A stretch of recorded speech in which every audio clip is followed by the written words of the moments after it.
Phase 1 19 April 2024 102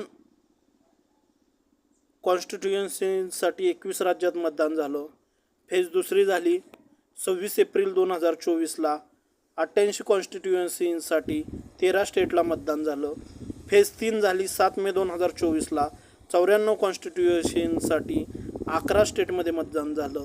phase 4 झाली 13 मे 2024ला 96 कॉन्स्टिट्युएन्सीमध्ये 10 स्टेटमध्ये मतदान झालं. आणि फेज 4 नंतर फेज 5 झाली 20 मे 2024ला 49 कॉन्स्टिट्युएन्सीसाठी 8 स्टेटमध्ये मतदान झालं.